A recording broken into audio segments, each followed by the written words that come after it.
Welcome in. Welcome in. That's what a new team's going to be saying to Matt Stafford. Hey-o. Somebody's getting, number 9 services this year. Probably is not going to be the Detroit Lions, right? No, man. News dropped that something that we had kind of been theorizing in the last pod that we did. Looks like he's on the outs. Yeah. Thunk. Weeda Thunk. The Face Mask Podcast Thunk. Boom. Welcome in, everybody. John Alsace, Nick Payne. Bringing it to you as always. John, we telegraphed this a little bit earlier in the week when we were talking about Phillip Rivers' retirement. So you can check that out on the website, facemaskpod.com, and the YouTube channel. Or, doesn't matter to us. Same or both. Name. Just throw it into Google. Click whatever comes up first. Yeah, you'll find it. It's on there. But we did speculate a little bit about this, that Matthew Stafford could be on the move, and the Indianapolis Colts might be the favorites to land a guy like Stafford's services. Do we still feel that way? I think so. Who I'm hoping picks him up. Because they're a team that's like hit the ground running. They're ready to go. They have a young core that they can build on. And if they bring Matt Stafford in there, it's just kind of like the second to final piece of the puzzle. You know what I mean? Bring Matt Stafford in and then pick up another pass catcher in the draft to replace T.Y. Hilton on the roster. And they're off to the races. They're good to go. And they should be going far into the playoffs with that makeup. I think they make the most sense. We were talking about alternative destinations earlier today. San Francisco could be in there. Denver could be in there. But I think the Colts have of the most logical teams, the teams that theoretically make sense for landing Stafford services, I think the Colts make the most sense. They have the most complete team. So I would expect that, and that would be ideal. But I wouldn't count out the 49ers, even though they do have some cap situations to figure out. And you mentioned the Denver Broncos. Obviously, I like Drew Lock personally, but as a quarterback in the NFL, it seems kind of obvious at this point. I don't think he is long-term starter material for the NFL. So they could certainly jump in as well. Yeah, man, that's all up in the air. But mostly today, what we're focusing on is what happens to the Lions. Because it kind of looks like Matt Stafford was the last good notable piece on that offense, and he was kind of the one holding it together. He's been the one holding it together for years with kind of a lackluster roster. Let's be real. Yeah, and even with him, they haven't done shit. They haven't done anything with him. So I don't know how much of a detriment that is on Stafford, but no, I've always thought Stafford was a top 10 quarterback playing on one of the worst franchises in all of sports. Yeah, I agree. They've won one. Did they win a play? I don't know. They haven't. They haven't won a single playoff game even in his tenure. They've never had a high-end roster. They've never had a very good roster, especially on defense. They are year in, year out really bad. So this could be a complete overhaul. Let's take a quick look at where they stand right now. So as it stands going into 2021, they have $2.5 million in estimated cap space with their top 51 on the roster. So nothing. But if they were to trade Matt Stafford before 6/1, they would incur, let's see here, $19 million in dead cap, but they would have $14 million in cap savings. All right, so that's a big dead cap hit. But that at least frees up some space so they have a little bit of flexibility, and they would be going into the season with looks like $16 million, 5. And I would think that that would be something they would be interested in rolling over to 2022. Just looking at this from a bird's eye view, if they're trading Matthew Stafford with the complete lack of pieces they have on defense and hardly anything to speak of on offense, you got to be looking at a full-blown rebuild here. Oh, and that's a savings in 2022 of $33 million.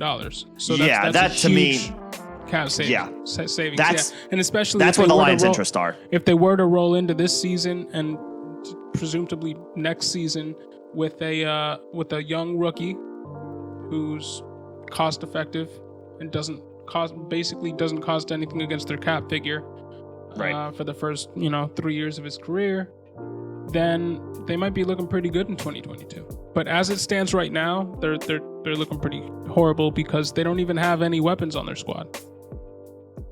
No, to me, once this trade happens, regardless of where Stafford ends up, you're going to be looking at a team that will have absolutely no interest in trying to win games in 2021. This is a team that is clearly looking ahead to the future, which, again, we touched on earlier in the week. This makes a lot of sense. This roster is not that good. Matthew Stafford alone is not going to be able to elevate this team because they need so many things.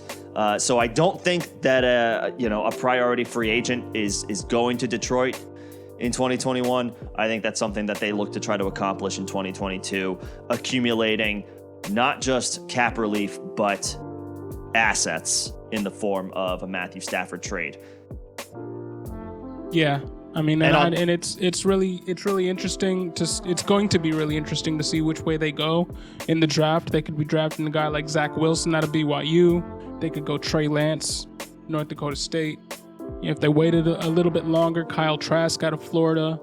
There are a lot of quarterbacks coming into this draft that should be available at that number 7 pick, because as we all know, or as is most likely the case, Justin Fields and Trevor Lawrence are not going to be there when they pick at 7. No, and I would be willing to bet that Zach Wilson is not there for them either. His stock seems to be rising. His stock seems to be going up. There had been whispers that the Jets could take him as high as number 2, assuming they don't make a move for a quarterback in the offseason.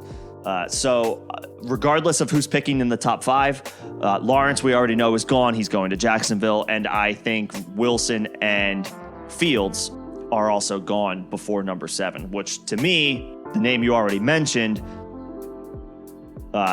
Trey Lance, is the guy who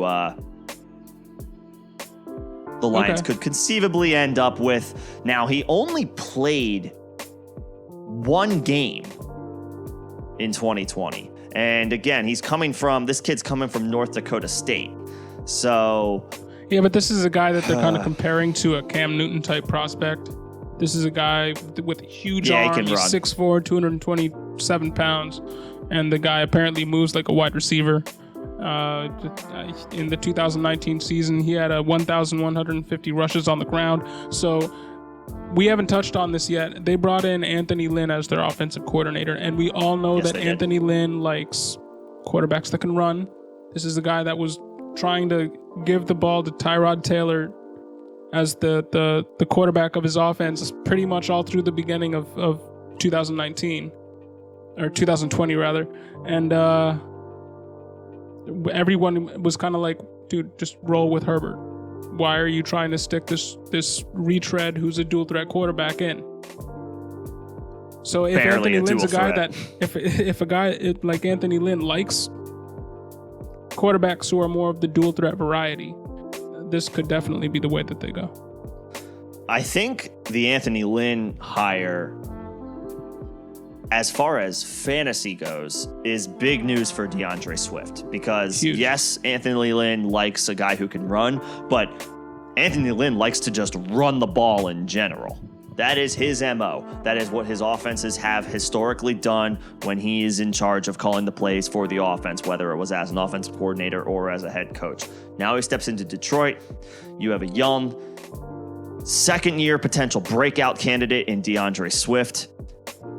I think his prospects for the 2021 season skyrocket, because to the point of Detroit probably not signing a priority free agent, I also think that means they're going to let guys like Kenny Golladay walk. Absolutely. I think there's no reason for them at this point to try to re-sign a guy like Kenny Golladay.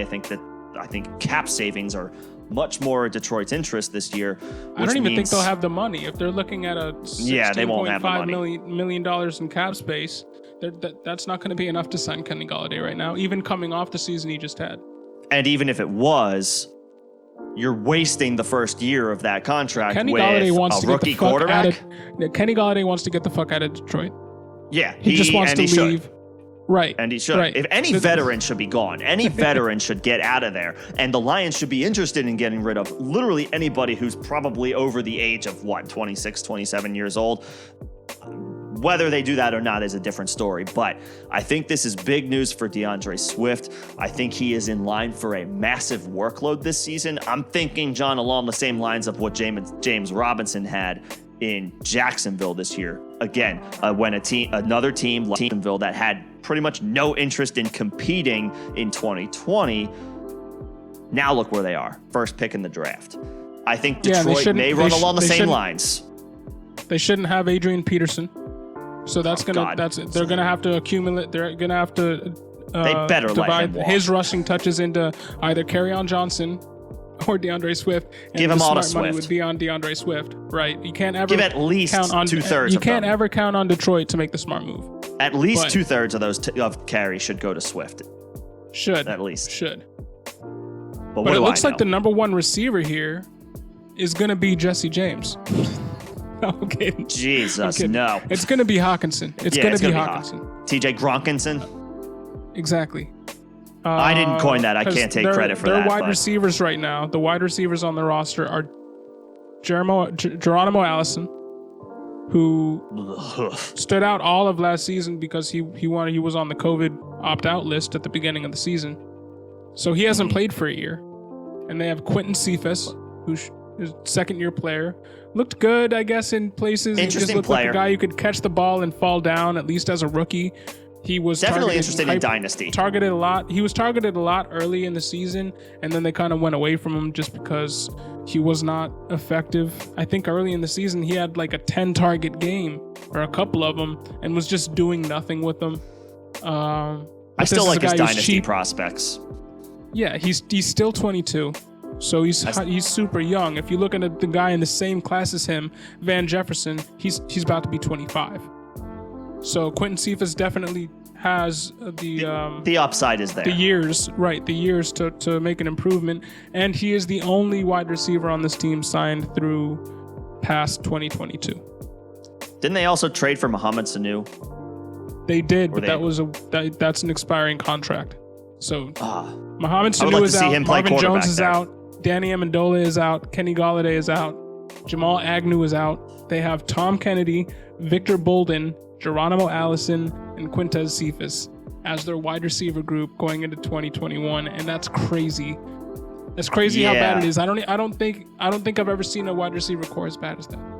I would have to think that whatever draft capital they get in return for Stafford includes a first-round pick, probably not in the top 10, but I would say the back half of the 2021 draft is fair, and maybe they take a wide receiver there, depending on who's available.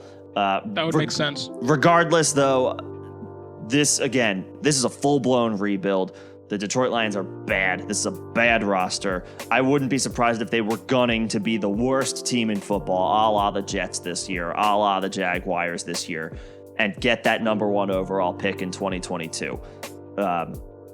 Whether or not that leads to the top quarterback prospect next year, to me, quarterback, you can never worry about taking it. Just look at the Arizona Cardinals. Can't worry about taking a quarterback in back-to-back years. You take the guy who makes the most sense right now. If you think that there is a quarterback prospect in 2021 that has any potential whatsoever to turn into a guy who could even be on just a 4, 5, 6 year run, you do that. You take that chance and you see if you can develop that guy to be anything worth talking about in as far as an NFL starter goes. And you deal with 2022 when the time comes. You take a quarterback, you roll with the punches, and you see what you got as far as drafting and developing other young talent later.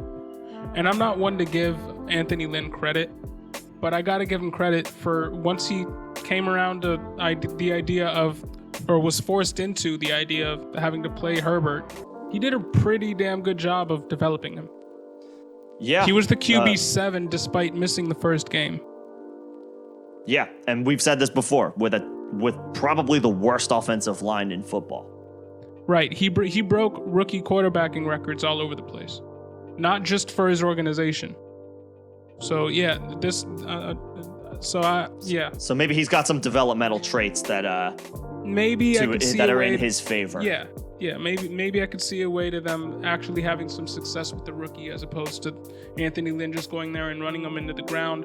But based off of past history, before getting a guy as good as Justin Herbert, Anthony Lynn kind of ran the Bills into the ground for a few years and had like Nathan Peterman out there at quarterback and was pushing Shady past his prime but then he had success in 2019 with the Chargers run game. He basically had 2 RB1s toward the end of the season. Yeah, it was good with Gordon. So I don't know, man. It's I'm really confused as to what this team is going to look like, even running the ball next season. Well, okay, but based on that information, DeAndre Swift, top 15 running back, yes or no? Yes. Yeah. See, I agree. Because they don't have anybody else. Is he a second-round pick in redraft? And he's very talented. I think he becomes a second-round pick in redraft. I don't know about that. Back half of the second round, running backs are valuable, man. If we're projecting him to be top 15, then yes, he has to be taken there. Maybe the third round, but I think you'll be able to get him later. Because I think people are going to be really down on this offense. So I think you're going to be able to get DeAndre Swift later in the draft. I don't think you have to spend a second-round pick in a redraft league to get DeAndre Swift. Maybe the savviest of leagues, you're going to have to pay up if you really want him. But in your regular redraft leagues with the average casual observers, could be a guy that you're able to get in the third round, and that could really pay dividends. I think Swift is in for a monster season. A guy that I think is really going to pay dividends at the back end of drafts is going to be a guy like Hawkinson. Because while he did come in this past year, and I think he was the TE4 or TE3, depending on your scoring, he was great. But people are gonna assume that he's gonna take a huge step back this year because he's not gonna have Stafford there. Yeah, no, you'll be able to get a deal on. You might see him fade. It's going to pay off because he's going to be their number one receiver. You might see him fade because people fade the Lions' offense in general. Right. I tend to the mantra I tend to push when it comes to fantasy, and I know you know this, and we'll say this a million times, is to get good players on good offenses attached to good quarterbacks. But sometimes volume speaks. Sometimes you just have to look at the target share that a guy is lined up to get, and with the names that you already mentioned that are in this wide receiving core, there's no reason to believe that Hawkinson can't get 100 targets as a tight end. Yeah, another thing that's kind of missed out on in that theory of you want players on good offenses tied to high-powered quarterbacks, high-powered offenses and all that is sometimes you want good players on really bad teams with bad defenses. Yep. And offenses that are just going to throw to stay in the game, like Jameis Winston. Yeah, they're forced to throw a lot out of necessity. I look at the Tampa Bay Buccaneers of the past 4 or 5 seasons. That's all they were. That's what Mike Evans, half of Mike Evans' production throughout his career has been garbage time. Still counts. Garbage time Hail Marys, and it still counts. So yeah, I think that's something that you should be chasing too. Swift has top 15 upside. Hawkinson should be a top 5 tight end, and honestly, that might be selling him a little low. Cephus, I still like his dynasty value. Could be an interesting late round guy in redraft leagues, and perhaps even a good guy in best ball, because you're not going to have to predict the weeks where he goes off or not, or have to worry about whenever the Lions have a difficult matchup. So that could be an interesting situation. I think that's where the fantasy intrigue ends. Obviously, whoever they end up with at quarterback will be an interesting dynasty prospect. Probably not going to invest too many high resources there otherwise. But it's going to be an interesting situation to monitor as the offseason rolls along. I think, though, the clear-cut big winner here is going to be DeAndre Swift. If the stars align, he will be a 2021 league winner.